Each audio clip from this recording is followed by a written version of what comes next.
दो सगी बहनों के साथ रोज नए नए जगहों पर रोज नए नए लड़के हैवानियत कर रहे थे, उसके साथ रेप कर रहे थे। इस तरह से पूरे 40 लड़के उसके साथ पूरे 30 दिनों तक रेप करते हैं। 30 दिनों तक उन दोनों बहनों की इज्जत को तारोतार किया जाता है। वो रोती रही, बिलखती रही, लेकिन इन 40 लड़कों के कानों के ऊपर इसकी बिलखने का कोई असर नहीं पड़ता है और ये जानवरों की तरह उन दोनों बहनों को हवस का शिकार बनाते रहते हैं। जब इस घटना का खुलासा होता है, सभी के पैरों तले जमी खिसक जाती है। तो दोस्तों, वो कौन थी दोनों सगी बहनें और ये कौन थे 40 लोग, आइए जानते हैं इस वीडियो में। इससे पहले एक छोटी सी रिक्वेस्ट की वीडियो को लाइक कर चैनल को सब्सक्राइब कर दे, ताकि इसी तरह का अपडेट मैं आप लोगों के बीच लेकर आता रहूं। तो ये सच्ची घटना है सगरिया क्षेत्र के नुकेरा गांव के एक परिवार में दो सगी बहनें थी। बड़ी बहन 14 वर्ष की और छोटी बहन 12 वर्ष की थी। दोनों बहनों को उनकी मां रोजाना के तरह तैयारी कराकर स्कूल छोड़ने जाती है।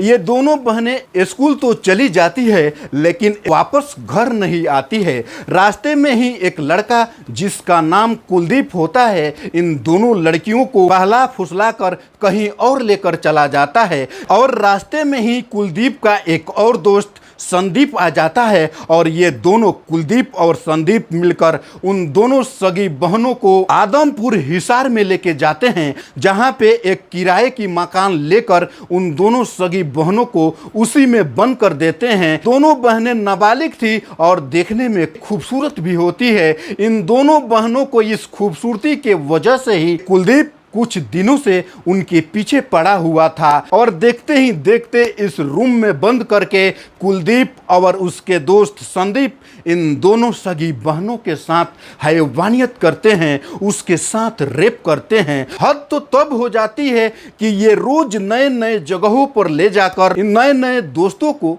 बुलाकर इन लड़कियों के साथ हैवानियत करा रहे थे, इन लड़कियों को रेप करा रहे थे। इस तरह से अब तक कुलदीप और संदीप अपने 40 दोस्तों के साथ इन नाबालिग दो सगी बहनों को रेप करवा चुके थे।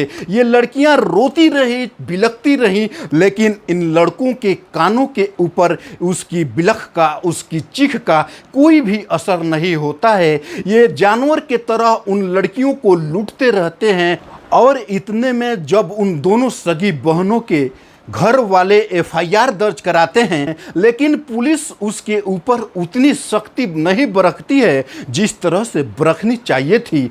तब कहीं लोगों की गुस्सा भड़क जाती है और देखते ही देखते लोग इतना उग्र हो जाते हैं कि थाने से लेकर सरकारी कार्यालय की घेराव शुरू हो जाता है और तब कहीं पुलिस इस केस के ऊपर कड़ी कदम उठाती है और कड़ी कार्रवाई करते हुए अलग अलग कई जगहों पे छापे मारे जाते हैं और इसी छापेमारी में उसकी बड़ी बहन मिल जाती है, लेकिन अभी भी उसकी छोटी बहन का कोई पता नहीं होता है। बड़ी बहन जिस तरह से पुलिस वालों को अपनी कहानी सुनाती है, वहां पे जितने भी लोग आला अधिकारी थे, सभी लोग दांतों तले उंगली दबा लेते हैं। दरअसल ऐसी दरिंदगी की कहानियां सुनाई जिसे जानकर सभी के होश उड़ जाते हैं। छोटी बहन जो 12 वर्ष के थी, उसके बताए के मुताबिक पुलिस अलग अलग ठिकानों पर छापा मारकर उसकी बड़ी बहन को भी तलाश कर लेती है, लेकिन अभी भी लोग उग्र है, जगह जगह पे चक्का जाम कर रहे हैं। सरकारी ऑफिसों से लेकर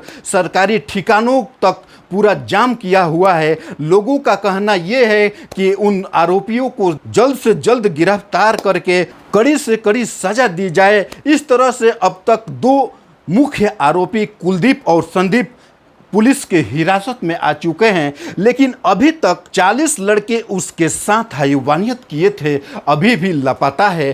पुलिस की जांच अभी चल रही है और आशा है कि बहुत जल्द ये सभी आरोपी पुलिस के गिरफ्त में आ जाएंगे। दोस्तों, लड़कों को बाहर जाने पर पूरी आज़ादी है, और वहीं लड़कियां जब अपनी ज़रूरत के कामों से बाहर जाती है तो उन्हें न जाने कौन किधर से शिकार बना ले, ये कहा नहीं जा सकता है। तो दोस्तों, इस कहानी को सुनाने का मेरा मकसद किसी को दिल को दुखाना नहीं, बल्कि जागरूक करना है, जिससे खुद सुरक्षित रहे और अपनों को भी सुरक्षित रखें।